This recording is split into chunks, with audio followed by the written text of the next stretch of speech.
ನಮಸ್ತೆ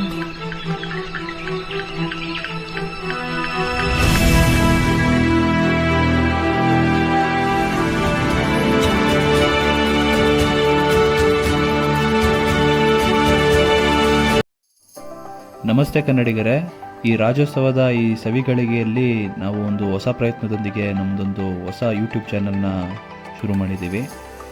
ಈ ಯೂಟ್ಯೂಬ್ ಚಾನಲ್ಗೆ ನಿಮ್ಮ ಪ್ರೋತ್ಸಾಹ ಮತ್ತು ಬೆಂಬಲನ ಸದಾ ನಮಗೆ ಕೊಡಬೇಕು ಅಂತ ನಾವು ಕೇಳ್ಕೊತಾ ಇದ್ದೀವಿ. ಸ್ನೇಹಿತರೆ, ತುಂಬ ದಿನಗಳ ನಂತರ ನಮ್ಮ 4-5 ಜನ ಫ್ರೆಂಡ್ಸ್ಗಳು ಒಟ್ಟಿಗೆ ಸೇರಿದ್ದೀವಿ ಅಂತ ಅಂದರೆ 2 ಕಾರಣಗಳಿರುತ್ತೆ ನಿಮ್ಗೆ ತಿಳಿದಂಗೆ. ಒಂದು, ಇಲ್ಲ ಫ್ರೆಂಡ್ಸ್ಗಳೆಲ್ಲ ಸೇರಿ ಸಿಟ್ಟಿಂಗ್ ಆಗ್ತೀವಿ, ಅದು ಬಿಟ್ಟರೆ ಇನ್ನೊಂದು ಇರೋದೇ ಟ್ರಿಪ್ಗೆ ಹೋಗ್ತಾ ಇರೋದು. ಒಳ್ಳೆ ಟ್ರಿಪ್ಗೆ ಹೋಗಿ ಬರೋಣ, ತುಂಬ ದಿನ ಆದಮೇಲೆ ಹೋಗ್ತಾ ಇದ್ದೀವಲ್ಲ, ಸೇರಿದ್ದೀವಲ್ಲ, ಮನಃಶಾಂತಿ, ಆತ್ಮಶುದ್ಧಿ ಇದನ್ನೆಲ್ಲ ಮಾಡೋಣ ಅಂತ ಅಂದ್ಕೊಂಡು ಒಳ್ಳೆ ಪ್ಲ್ಯಾನ್ ಮಾಡಿ ಹೋಗ್ತಾ ಇದ್ದೀವಿ. ಮುಂದಿನ ವಿಡಿಯೋಗಳಲ್ಲಿ ನಿಮಗೆ ಇದನ್ನು ಕಂಪ್ಲೀಟಾಗಿ ತೋರಿಸ್ತೀನಿ. ಮೂಡಿಗೆರೆ ಆಂದಿವೆ ಬರ್ತಾ ಇದ್ವಿ. ಏನು ರೋಡ್ ಅಂತೂ ತುಂಬ ಹೊಸದಾಗಿತ್ತು. ಗಾಡಿ ಓಡಿಸಿ ಬೇಜಾರಾಗಿ ನಮ್ಮ ಫ್ರೆಂಡು ಇಲ್ಲೇ ಊಟಕ್ಕೆ ತಿಳ್ಸೋಣ ಅಂತ ಹೇಳ್ತಾ ಅಂದ್ಬಿಟ್ಟು ಇಲ್ಲಿ ಸಾಮ್ರಾಟ್ ಹೋಟೆಲಲ್ಲಿ ನಿಲ್ಸಿದ್ದೀವಿ. ಫುಡ್ ಹೆಂಗಿದೆಯೋ ಗೊತ್ತಿಲ್ಲ. ನಾವು ಏನು ಆರ್ಡ್ರ್ ಮಾಡೋಣ ಅಂತ ಯೋಚನೆ ಮಾಡ್ತಿದ್ವಾಗ ವೆಯ್ಟರ್ ಬಂದ್ಬಿಟ್ಟು ಅವನೇ ಕೆಲವು ಫುಡ್ನ ಸಜೆಸ್ಟ್ ಮಾಡ್ದ, ಇದು ಚೆನ್ನಾಗಿದೆ ಅಂತ. ನಾವು ಹೋಗ್ಲಿ ಫೈನಲಿ ಅದನ್ನೇ ತಿನ್ನೋಣ ಅಂದ್ಕೊಂಡು ಅದನ್ನೇ ಆರ್ಡ್ರ್ ಮಾಡಿದ್ವಿ. ಫುಡ್ಡು ಅಷ್ಟಕ್ಕಷ್ಟೇ. ನಾನು ನಿಮಗೆ ಇಲ್ಲಿ ಊಟ ಮಾಡಿ ಅಂತೇನು ಸಜೆಸ್ಟ್ ಮಾಡೋಕ್ಕೆ ಹೋಗೋದಿಲ್ಲ, ಯಾಕಂದರೆ ಅಷ್ಟೊಂದೇನು ಚೆನ್ನಾಗಿರಲಿಲ್ಲ. ಊಟ ಮುಗಿಸಿದ ನಂತರ ನಮ್ಮ ಪ್ಲ್ಯಾನ್ ಪ್ರಕಾರ ನಾವು ಚಾರ್ಮಡಿ ಘಾಟ್ ಮೂಲಕ ಬಂದಾಜೆ ಊರನ್ನ ತಲುಪಿ ಅಲ್ಲೇ ಸ್ಟೇ ಮಾಡಬೇಕಾಗಿತ್ತು. ಫ್ರೆಂಡ್ಸ್, ಇವಾಗ ಜಸ್ಟು ರೀಚ್ ಆದ್ವಿ. ಟೈಮು ಆಲ್ರೆಡಿ ಲೇಟ್ ಆಗಿಬಿಟ್ಟಿದೆ, 12:35 ಆಗಿದೆ ನಾವು ಬರೋಷ್ಟರಲ್ಲಿ. ಈಗ ಟೆಂಟನ್ನ ಹಾಕಿ ರೆಡಿ ಮಾಡ್ಕೊತ ಇದ್ವಿ ಮಲ್ಗಕ್ಕೆ.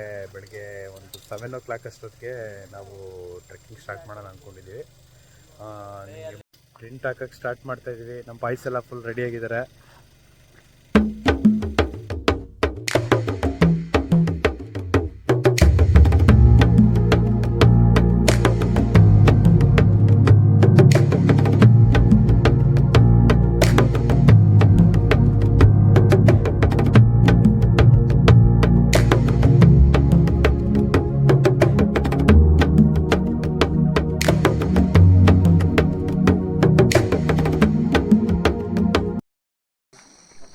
ನಾವು ನೈಟ್ ಸ್ಟೇ ಮಾಡಿದ್ದ ಜಾಗ ತುಂಬ ಚೆನ್ನಾಗಿತ್ತು. ಬೆಳಗ್ಗೆ ನಾವು ಎದ್ದಾಗ ಸುಮಾರು ಒಂದು 5 ಗಂಟೆ ಇರ್ಬೋದು. ನಂತರ ನಮ್ಮ ಸ್ನೇಹಿತರೆಲ್ಲ ಫ್ರೆಶ್ ಅಪ್ ಎಲ್ಲ ಆಗಿ ನಮ್ಮ ಲಗೇಜ್ಗಳನ್ನೆಲ್ಲ ಪ್ಯಾಕ್ ಮಾಡಿಕೊಂಡು ನಮ್ಮ ಮುಂದಿನ ಪ್ರಯಾಣನ ನಾವು ಪ್ರಾರಂಭ ಮಾಡಿದ್ವಿ. ಶುಭೋದಯ ಕನ್ನಡಿಗರೇ, ಇವತ್ತು ಬೆಳಿಗ್ಗೆನೇ ಒಂದು ಒಳ್ಳೆ ಟ್ರೆಕ್ ಸ್ಟಾರ್ಟ್ ಮಾಡೋಣ ಅಂದ್ಕೊಂಡು ನೈಟೇ ಬಂದು ಸ್ಟೇ ಆಗಿದ್ವಿ. ನಿಮಗೆ ನೆನೆ ತಿಳಿಸ್ದಂಗೆ ಒಂದು 12:30 ಅಷ್ಟೊತ್ತಿಗೆ ಬಂದು ರೀಚ್ ಆದ್ವಿ. ಮಾರ್ನಿಂಗ್ ಅನ್ಕೊಂಡಂಗೆ ನಮ್ಮ ಗಾಯ್ಸ್ ಎಲ್ಲ ಬೇಗನೆ ಎದ್ವಿ. ಬಟ್ ಒಂದು ಸಡನ್ ಪ್ಲ್ಯಾನ್ನ ಚೇಂಜ್ ಮಾಡಿದ್ದೀವಿ. ಈಗ ಈ ಟ್ರೆಕ್ನ ಆ್ಯಕ್ಚುಲಿ ನಾವು ಕ್ಯಾನ್ಸಲ್ ಮಾಡಿ ಬೇರೆ ಟ್ರೆಕ್ಗೆ ಹೋಗ್ತಾ ಇದ್ದೀವಿ. ಅದನ್ನ ನಿಮಗೆ ಮುಂದಿನ ಭಾಗಗಳು ತಿಳಿಸ್ತೀನಿ. ಪ್ಲ್ಯಾನ್ ಚೇಂಜ್ ಆಗಿದ್ದ ಕಾರಣ ನಾವು ಬೆಳ್ತಂಗಡಿಯ ದುರ್ಗಾಂಬ ಹೋಟೆಲ್ನಲ್ಲಿ ತಿಂಡಿ ಮಾಡಿಕೊಂಡು ಕಾರ್ಕಳದ ಮುಖಾಂತರ ನಾವು ಉಡುಪಿ ತಲುಪೋ ಪ್ಲ್ಯಾನ್ ಮಾಡಿದ್ವಿ. ಸ್ನೇಹಿತರೆ, ಇವಾಗ ನಾವು ಬಾಹುಬಲಿ ನೋಡಕ್ಕೆ ಬಂದಿದ್ದೀವಿ. ಇದು ಬಾಹುಬಲಿ ವಿಗ್ರಹ ಬಂದು ಕಾರ್ಕಳದಲ್ಲಿ. ಕರ್ನಾಟಕದಲ್ಲಿ ಒಂದು 3 ಬಾಹುಬಲಿ ವಿಗ್ರಹ ಇದೆ. ಒಂದು ಬಂದು ಮೈಸೂರು ಹತ್ರ ಒಂದಿದೆ, ಅದು ಬಿಟ್ಟರೆ ಫೇಮಸ್ ಶ್ರವಣಬೆಳಗೊಳ, ಆಮೇಲೆ ಧರ್ಮಸ್ಥಳ, ಅದು ಆಮೇಲೆ ಇಲ್ಲಿ ಕಾರ್ಕಳ ಇದೊಂದು ಸುಮಾರು ಇಷ್ಟು ಸ್ಟೆಪ್ಸ್ ಇದೆ. ಅಂದಾಜು ಒಂದು 100 to 150 ಇರ್ಬೋದು. ಹತ್ತುತ್ತಾ ಇದ್ದೀವಿ. ನಿಮಗೆ ಅಲ್ಲಿ ಹೋದಾದ್ಮೇಲೆ ತೋರಿಸ್ತೀವಿ.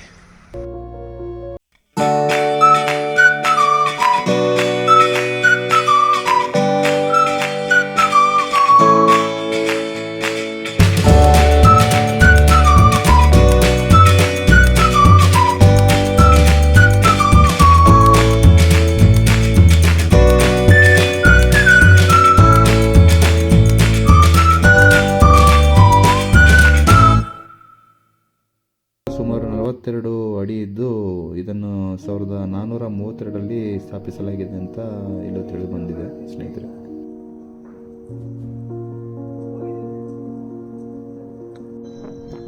ಸ್ನೇಹಿತರೆ, ಈ ಬಾಹುಬಲಿ ಇದು ಆ ಬೆಟ್ಟದಿಂದ ನೋಡಿದ್ರೆ ಒಂದು ಅದ್ಭುತ ವ್ಯೂನ ನೋಡ್ಬೋದು. ನೀವು ಕಾಣ್ಬೋದು ನೋಡಿ.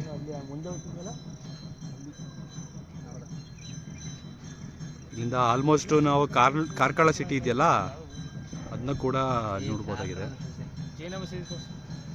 ಅಲ್ಲಿ ಪಂಚಮುಖ ಯಾವುದದು ಚತುರ್ಮುಖ ಜೈನ ಬಸದಿ ಕಾಣ್ತಾ ಇದೆ ನೋಡಿ. ಒಳ್ಳೆ ವ್ಯೂ ಇದೆ ಇಲ್ಲಿಂದ ಮಾತ್ರ. ಸ್ವಲ್ಪ ಅರ್ಲಿ ಮಾರ್ನಿಂಗ್ ಬಂದರೆ ಇನ್ನೂ ಒಳ್ಳೆ ಸಖತ್ತಾಗಿ ಕಾಣುತ್ತೆ. ನಾವೊಂದು ಈಗ ಒಂದು 8 o'clock ಆಗಿದೆ ಬಂದು. ಇದಾದಮೇಲೆ ನಾವು ಚತುರ್ಮುಖ ಜೈನ ಬಸದಿನ ನೋಡಿಕೊಂಡು ವರಂಗ ಜೈನ ಬಸದಿ ಕಡೆ ನಮ್ಮ ಪ್ರಯಾಣನ ಬೆಳೆಸಿದ್ವಿ. ಇದು ನಾವಿವಾಗ ಹೋಗ್ತಾ ಇರೋ ಪ್ಲೇಸ್ ಬಂದ್ಬಿಟ್ಟು ವಾರಂಗ. ನೀವು ಆಲ್ಮೋಸ್ಟು ತುಂಬ ಶೂಟಿಂಗ್ಸ್ ಎಲ್ಲ ನೋಡಿರ್ತೀರ, ಅದಕ್ಕೆ ಹೋಗ್ತಾ ಇದ್ದೀವಿ. ಇಲ್ಲಿ ಗದ್ದೆ ಕಾಣಿಸ್ತಾ ಇದೆಯಲ್ಲ, ಇಲ್ಲಿಂದ ನಾಟಿ ಮಾಡಿಲ್ಲ ಅಂತ ಅಂದರೆ ಇಲ್ಲಿವರೆಗೂ ವೆಹಿಕಲ್ ಬರ್ಬೋದು. ಬಟ್ ಪ್ರೆಸೆಂಟ್ಲಿ ಇವರು ಬಿತ್ತನೆ ಮಾಡಿರೋದ್ರಿಂದ ಎಲ್ಲ ಬೆಳೆದ್ಬಿಟ್ಟಿದೆ, ಬರೋಕ್ಕಾಗ್ತಾಯಿಲ್ಲ ಅಷ್ಟೇ. ಹಾಗಾಗಿ ಈ ರೋಡಿಂದ ಬರ್ತಾ ಇದ್ದೀವಿ.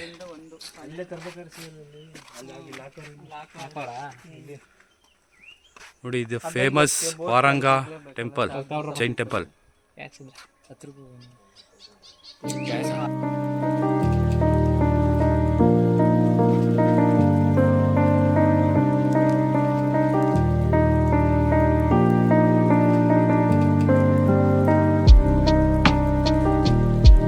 ಸ್ನೇಹಿತರೆ, ಬೆಂಗಳೂರಲ್ಲಿ ಮಾಲ್ಗಳೆಲ್ಲ ನಾವು ಫಿಶ್ ಥೆರಪಿ ಎಲ್ಲ ಮಾಡಿಸ್ಕೊಳ್ಳೋದು ನೋಡಿರ್ಬೋದು.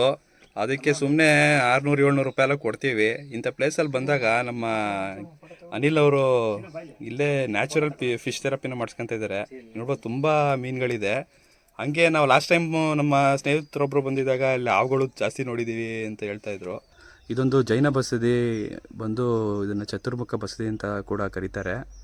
ಇದು 12ನೇ ಶತಮಾನದಲ್ಲಿ ಕಟ್ಟಿದ ಅಂತ ನಂಬಲಾಗಿದೆ. ಇದು ಉಡುಪಿ ಡಿಸ್ಟಿಕ್ಕಲ್ಲಿ ಇರೋದ್ರಿಂದ ಸುತ್ತಮುತ್ತ ಈ ಕಡೆ ಬಂದರೆ ನೀವು ಒಂದು ವರ್ತ್ ಪ್ಲೇಸ್ ಅಂತಲೇ ಹೇಳ್ಬೋದು.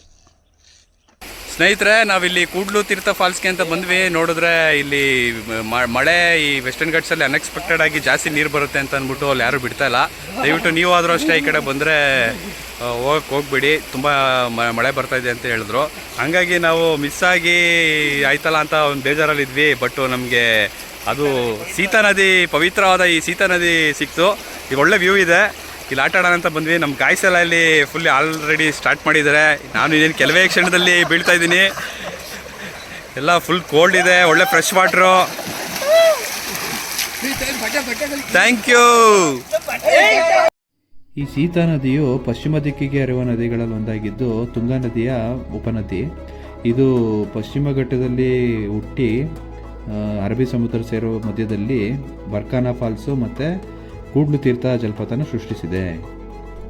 ಸೀತಾ ನದಿಯಲ್ಲಿ ನಾವು ಸ್ನಾನ ಎಲ್ಲ ಮಾಡಿ ನೆಕ್ಸ್ಟು ನಾವು ಉಡುಪಿ ಶ್ರೀಕೃಷ್ಣ ಮಠನ ತಲುಪಿ ಶ್ರೀಕೃಷ್ಣ ಪರಮಾತ್ಮನ ದರ್ಶನ ಮಾಡಿದ್ವಿ.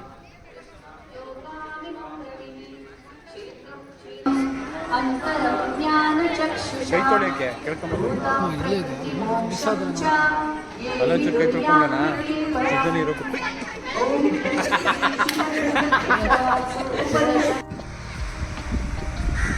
ಫ್ರೆಂಡ್ಸ್, ಜಸ್ಟ್ ಈಗ ಉಡುಪಿ ಶ್ರೀಕೃಷ್ಣ ಮಠ ದರ್ಶನ ಮುಗಿಸ್ಕೊಂಡು ಮಲ್ಪೆ ಬೀಚಿಗೆ ಬಂದಿದ್ದೀವಿ.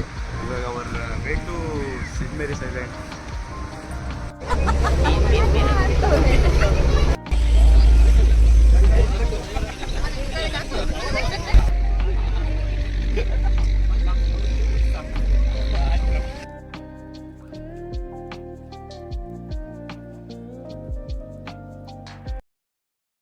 ಸ್ನೇಹಿತರೆ, ಅಂತೂ ನಾವು ಬೋಟಿಂದ ಈಗ ಮಲ್ಪೆ ಬೀಚಿಂದ ಈಗ ಜಸ್ಟ್ ತಾನೇ ಸೆಂಟ್ ಮೇರಿಸ್ ಐಲ್ಯಾಂಡಿಗೆ ಬಂದಿದ್ದೀವಿ. ಇದು ಸೆಂಟ್ ಮೇರಿಸ್ ಐಲ್ಯಾಂಡ್ದು ವಿಶೇಷ ಏನಂದರೆ ಇದೊಂದು ಜಿಯೋಲಾಜಿಕಲ್ ಮಾನ್ಯುಮೆಂಟ್. ಇಂಡಿಯಾದಲ್ಲಿ ಇರೋ ಜಿಯೋಲಾಜಿಕಲ್ ಮಾನ್ಯುಮೆಂಟಲ್ಲಿ ಇದೊಂದು ಒನ್ ಆಫ್ ದ ಮಾನ್ಯುಮೆಂಟ್ ಇನ್ ಕರ್ನಾಟಕ. ಇದೊಂದು ಸ್ಪೆಷಾಲಿಟಿ ಏನಂತಂದರೆ ಇಲ್ಲಿ ಇಗ್ನಿಷಿಯಸ್ ರಾಕ್ ಇದೆಯಲ್ಲ, ಇದೊಂದು 5000 ಇಯರ್ಸ್ ಇದು ಹಿಂದೆ ಇದಾಗಿರೋದು, ಎರಪ್ಟ್ ಆಗಿರೋದು ಭೂಮಿಯಿಂದ. ಈ ಸಮುದ್ರದ ಅಲೆಗಳಿಗೆಲ್ಲ ಇದು ಹಿಂಗೆ ಆಗಿ ಆಗ್ತಾ ಇದು ಸ್ವಲ್ಪ ಇದಾಗಿರೋದು. ಶೇಪ್ಸ್ಗಳು ನೋಡಿ ಹೆಂಗಾಗಿದೆ, ಈ ಥರ ರಾಕೆಟ್ ಶೇಪ್ಸ್ ಅಂತಾರೆ ಇದಕ್ಕೆ. ಈ ಥರ ಫಾರ್ಮೇಷನ್ ಆಗಿದೆ. ಒಂದು ಅದ್ಭುತ ಪ್ಲೇಸ್ ಅಂತಲೇ ಹೇಳ್ಬೋದು. ಮುಂದೆ ನಿಮಗೆ ಇನ್ನೂ ತೋರಿಸ್ತೀನಿ.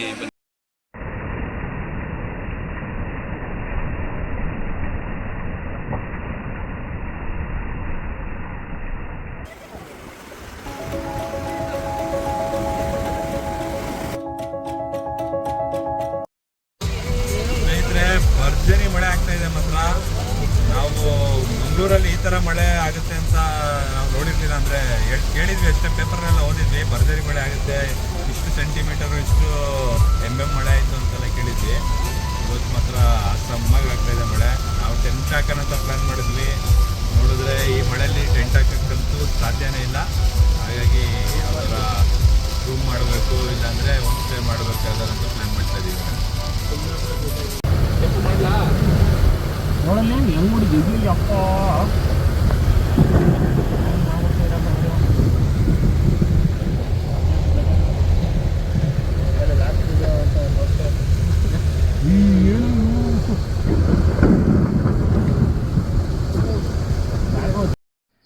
ಭರ್ಜರಿ ಆರ್ಭಟದ ಮಳೆ ನಡುವೆನೂ ನಾವು ಕುಂದಾಪುರನ ತಲುಪಿದ್ವಿ.